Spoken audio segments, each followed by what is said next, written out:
সকলকে জানাই good morning. সবাই কেমন আছো? আশা করি খুব ভালো আছো। আমি ভালো আছি, বাট ছেলেটার তো শরীরটা খারাপ, তাই একটু ভালো লাগছে না। তো এখন আমি রান্না করছি পাতলা করে। এই যে দু পিস গুনে গুনে মাছ নিয়েছি, 2 পিস ছেলের জন্য, কারণ ইলিশ মাছ আছে, আমরা ইলিশ মাছ খাবো, ওকে তো ইলিশ মাছ দেবো না। এবার আমার ছেলে কী বলতো, জ্যান্ত মাছ তো খায় না, ঠিক আছে, ওই চারা পোনা পোনা ওইসবও খায় না। তো ওই জন্য বাপিকে বললাম যে 2 পিস মতন তুমি রুই মাছ এনে নাও, জ্যান্ত রুই। তো ওই রুই মাছ এনে দিল। তো ওটাই ঝোল করবো পাতলা করে। এই যে এখানে বসিয়েছি, আর এখানে গরুর মাংস বসিয়েছি। ভাত হয়ে গেছে, ঘরের কাজ বাজে সব কমপ্লিট। তো কী করবো বলো, আমি সত্যি আমার ভীষণ টেনশন হয়ে যায় না, হয়তো তোমরা বলবো বাবা বাড়াবাড়ি। হ্যাঁ গো বাড়াবাড়ি। আমার বাচ্চার শরীর খারাপ হলে না আমার মাথা ফাতা পুরো চটকে যায়, কারণ আমার জীবনে এইটাই একটা অবলম্বন, ঠিক আছে। বাকি ওই আগে পিছিয়ে কে রইলো কে থাকলো না, ওগুলো আমার মাথা ব্যথা নয়, কিন্তু আমার সন্তান আমার কাছে অনেক বড় মাথা ব্যথা। তো আমার বাচ্চার কিছু হলে না আমার মাথা ব্যথা খারাপ হয়ে যায়, জানো না। তো ওর জন্য সকালবেলার দিয়ে ব্যথা পেটে আবার ওষুধ আনালাম, ডাক্তারকে ফোন করলাম, ফোন করে বললাম যে এরকম ব্যথা কমছে না।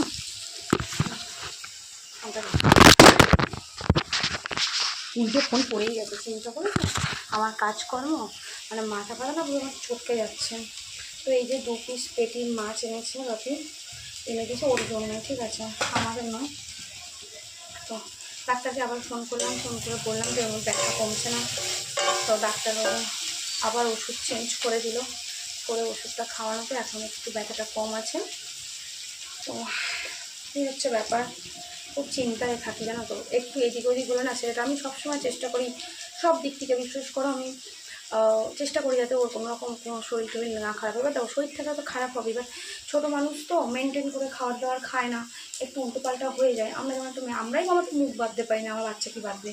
আর এই খাওয়া দাওয়ার দিক থেকে না, মানে সত্যি কথা বলতে আমিও প্রচণ্ড, মানে আমি মুখ বাঁধতে পারি না, এটা হচ্ছে আমার সমস্যা। তো এখন ওই ঘরে বসে বসে, কারেন্ট নেই, সকাল 7টা থেকে 1টার পর কারেন্ট আসবে। তো ওই ফোনে বললাম তুই কার্টুন দেখ বসে বসে। তো ওই ফোনে কার্টুন দেখছে, কী করবে, স্কুলে যেতে পারছে না 2 দিন ধরে, কী করবে বলো। ওই জন্য সবটাই বন্ধ।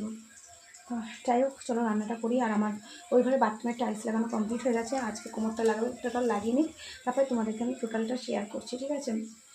আজকে কলের কাজটা কমপ্লিট হয়ে যাবে। আর এই বাথরুমেও নিচে টাইলস লাগাবো, সেটা সোমবার দিন লাগাতে আসবে, কিন্তু ওই বাথরুম কমপ্লিট হয়ে গেছে, ওটা তোমাদের আমি শেয়ার করতে পারবো। তো এইসব নিয়ে চলছে, ব্লগ এডিট করার সময়টুকুও পাচ্ছি না, করবো দেখছি। তো চলো টাটা, পরে আবার আসবো, কখন আসবো।